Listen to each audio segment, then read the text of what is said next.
up everyone, I am Jamie with 3littlegoats.com. If you're new here, welcome to my channel. If you've been around for a while, welcome back. I'm glad to see you as always. So usually on Saturdays we make soap, but we're changing it up just a little bit today. In my area, the farmers markets are about to start, so I need to start getting all of my inventory ready for that. And one of the things that I like to sell at the farmers market is candles, so I figured today I would bring you along and show you some of the candles that I make to sell at the farmers market. My plan is to do a couple other videos of other things that I make and sell at the farmers market that might inspire you to make and sell either at your local farmers market or online as well. So without further ado, let's get into some candle making. Alright y'all, so today we are doing some small batches of candles for the farmers market. I go to the farmers market every summer and sell my soaps and any vegetables that we have extra, as well as other beauty products that I've made. And this year I decided I'm going to do some candles as well. A lot of people asked about candles last year, so we're going to add some candles to our farmers market table this year. And I like doing small batches because it's a great way to use up oils that didn't perform well in soap that are still candle safe, and ones that I just have like just a little bit left of, not enough for a full batch of soap, but it can be used in a candle. So I like to mix my own fragrances. And I also like to reuse my old bottles as well. So if you have a lot of like the glass bottles from all of your soaping, reuse them. Mix new fragrances in them. So this one I am going to be making some seaside soap. I'm gonna actually put some gloves on because my hands are really dry today. I am doing soy candles today. I also do beeswax candles. We are getting bees. We put our beehives together last week and we should be picking up 2 nooks of bees. Hopefully, I think next month they should be ready. So the kids are really excited about bees. And so I do make beeswax candles as well. I'm just not making them today. I'm doing all soy today. And obviously you can make soy or bees. It's up to you. And I also like to use the wooden wicks. I just prefer the way they sound. I like the way they look, and it's just fun. Now I've got all my soy melted in my Wilton chocolate melter that has yet to ever see chocolate. I know, it lives a very sad life, but it melts my waxes very well. I should probably turn this down to warm. There we go. And then I'm just going to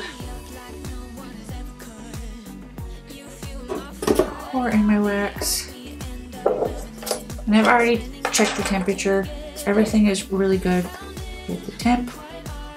And then I'm just going to add in my fragrance. There's nothing super scientific about candle making. If you wanted to get into making things like soaps and candles and lotions and all that, candles are probably the easiest to get into. I mean, there's still a lot of things that go on as far as the temperature, the pour temp, the blend of waxes that you use. There's a lot of stuff that goes into it, but as far as messing things up, candles are the least likely to mess up. I mean, they may not look pretty, they may not smell as good if you mess up, but you're not going to be left with a big old blob of mess like you would with soap making or any of those things.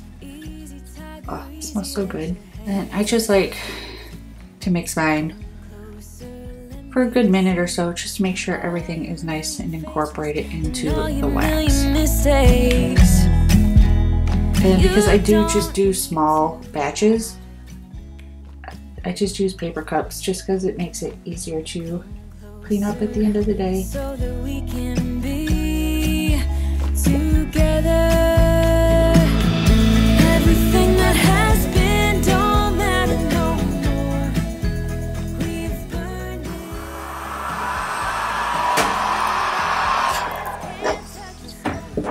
Alright, so I'm going to just let these sit overnight. I'm not going to touch them, just going to let them hang out and do their thing. And I'll bring you guys back tomorrow morning when they're ready to test out and label. Alright, so these have been sitting for about 2 days. Oh, and they smell so good. Oh my goodness. Ah, I'm so excited. Alright, so I'm just going to, I'm going to test this one.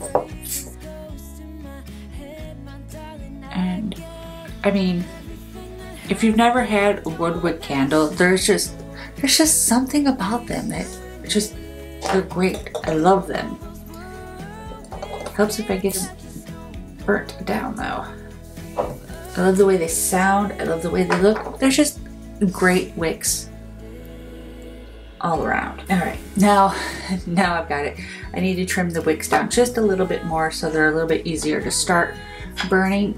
But I design and print all of my own labels, and I just use some glossy sticker paper. I design them in Photoshop, and then I print them out and cut them with my Silhouette Cameo. But I mean, if you want to make candles to sell, either at the farmer's market or online, you can get paper that's already pre-cut and you can download the templates for it. And you can use programs like Canva to design them and print them all out and make the process a lot easier. I've just been doing it this way for so long with all of my soaps and stuff. It's just part of my workflow from doing it for so long. So that's the way I do it. But like I said, there's so many easier alternatives out there than doing them this way. That one goes to another candle.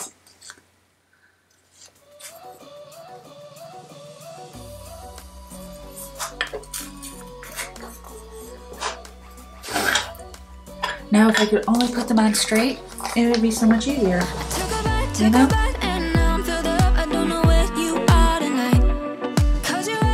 And I'm gonna let that one burn because, oh my goodness, it smells so yummy. So I will see you guys in the outro.